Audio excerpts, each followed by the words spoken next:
Hi, this is Chatterboxing. I'm Sean, and this is a response video to Black Fight Fan TV.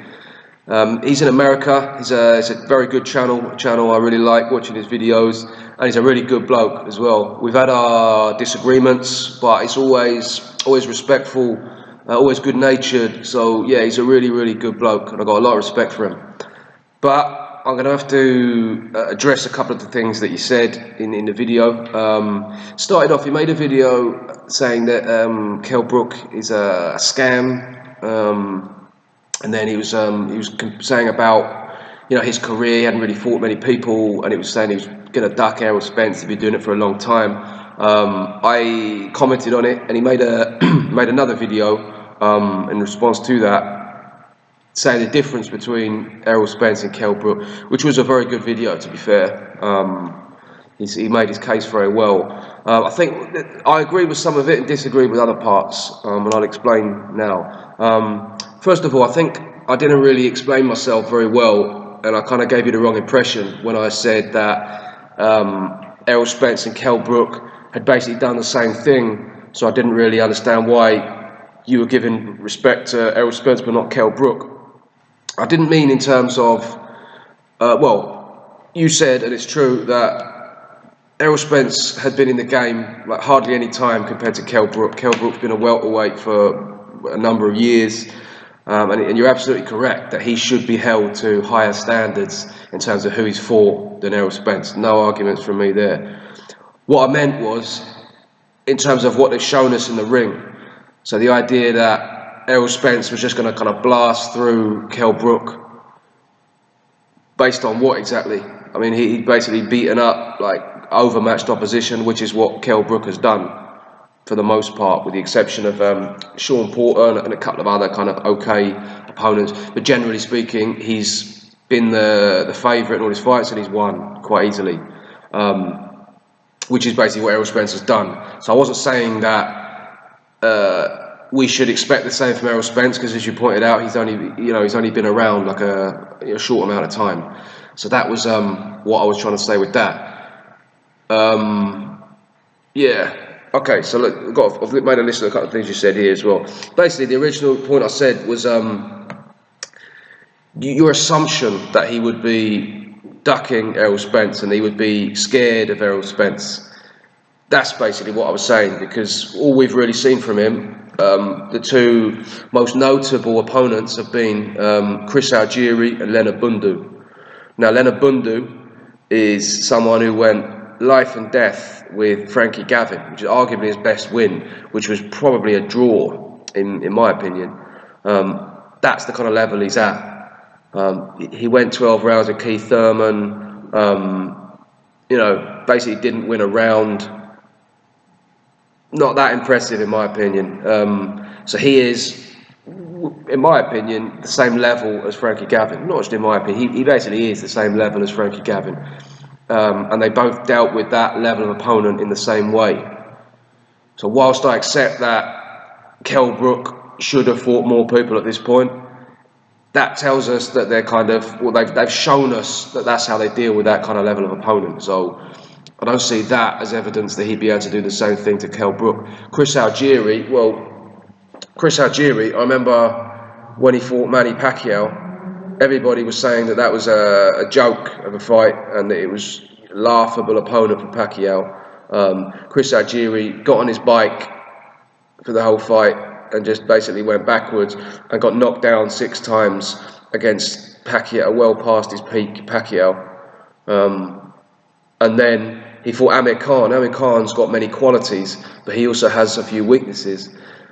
He's not particularly strong, and he's not a particularly hard puncher. So Chris Algieri, with a new trainer, John David Jackson, implemented a good plan. He basically just bullied Amir Khan, like went forward, kind of outmuscled him. Now, for some bizarre reason, he thought that he would be able to do the same thing with Errol Spence. I don't know what he was thinking, but it didn't take a genius to work out that Errol Spence was much stronger than Amir Khan, much harder puncher, and applying those kind of tactics against him was basically asking for trouble if you're Chris Algieri. And he's got blasted out. I'm not knocking Errol Spence. I want to make that clear. I'm a big fan of Errol Spence, and he's done what he's done. He's done everything that's asked of him, and he's done it in very good fashion. So it's not a knock on him. I'm not saying, oh, he should have like by now moved up and like kind of unified like the middleweight division. I'm not like being silly. I'm just putting it in perspective. When we've seen him do that, what makes us so confident, or obviously should make us so confident that he's just going to be able to sort of walk through Kell Brook in the same sense. No one's ever done that before. Sean Porter couldn't do it. Gennady Golovkin did it, but Gennady Golovkin is, you know, smashing up all the middleweights. He's bigger. He's a lot harder puncher, and he's used to fighting at that weight. You know, Kell Brook, yeah, he did sort of hold his own for a while until he got stopped. You know, there's no doubt about that. But there's no evidence that I've seen that Errol Spence is just going to steamroll through Kell Brook. So yeah, this sort of ducking thing. This is an assumption, like on your part, and this thing about like mandatories.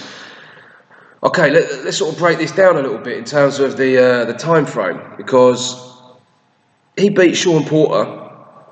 Like when was it? I don't even remember the year, but it was years ago. And then straight after that, he got his leg nearly cut off with a machete. Nearly died. Very, very serious injury.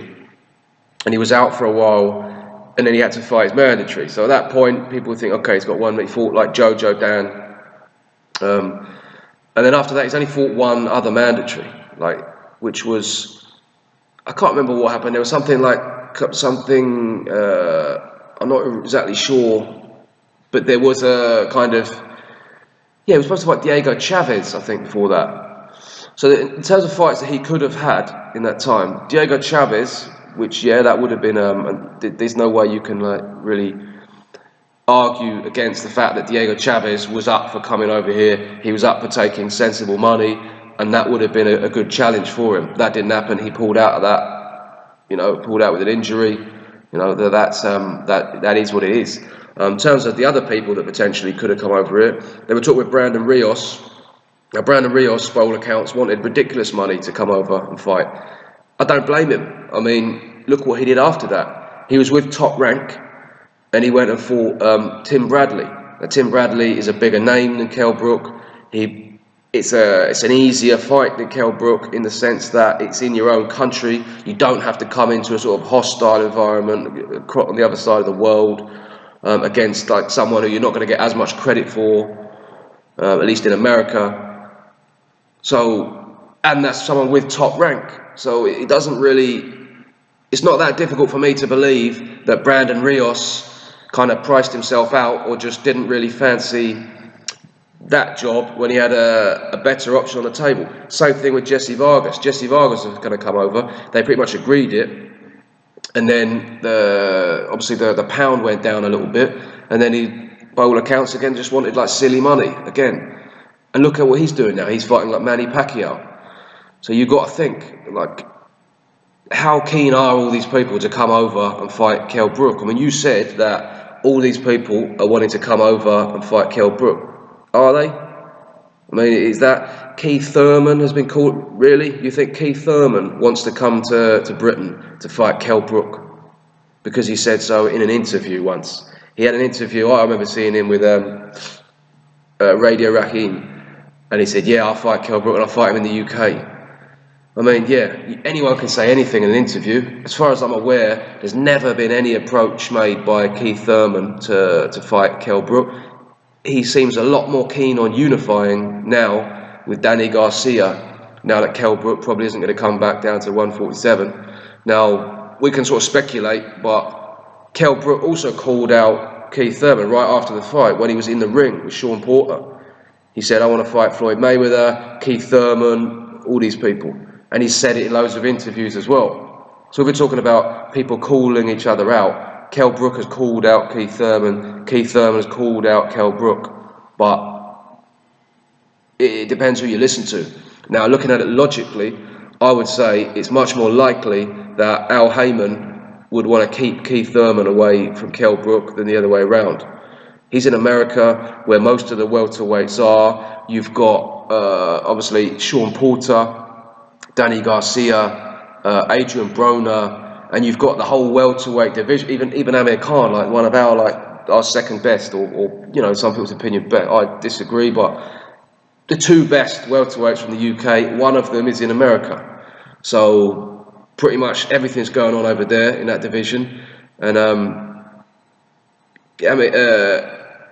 Eddie Hearn obviously has played a part in this as well. He's possibly been reluctant to get Kell Brook in there like with too many people because of the Amir Khan situation. I think he's been kind of banking on that for a while. Amir Khan obviously didn't want that fight. Possibly Eddie Hearn was kind of focusing too much on that. But he says that he made offers to Danny Garcia, to Adrian Broner, Lamont Peterson. None of those wanted to fight him. Now Keith Thurman, if we look at his actions, nothing really and I like Keith Thurman. I'm a fan of Keith. I like the way he fights. I like the way he talks. I like listening to him.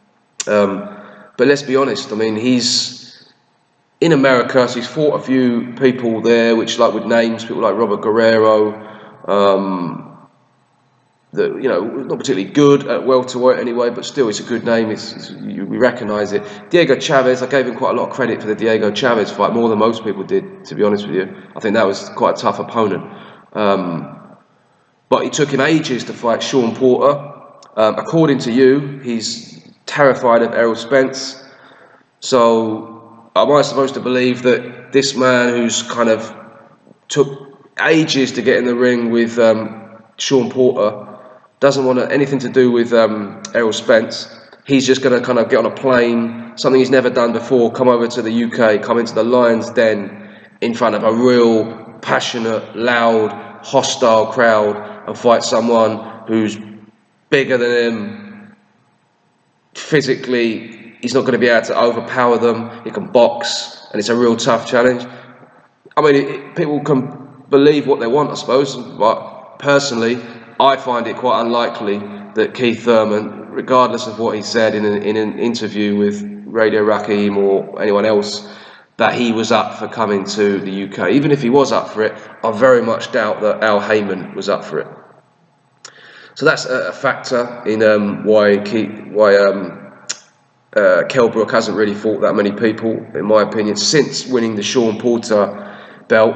Obviously, I think Eddie Hearn has something to do with it as well, because not just the fact that he's kind of focused on the Amir Khan, but he's also got his fingers in a lot of pies, Eddie Hearn. He's got like Anthony Joshua, he's got loads of other like kind of domestic stuff he's doing in the UK.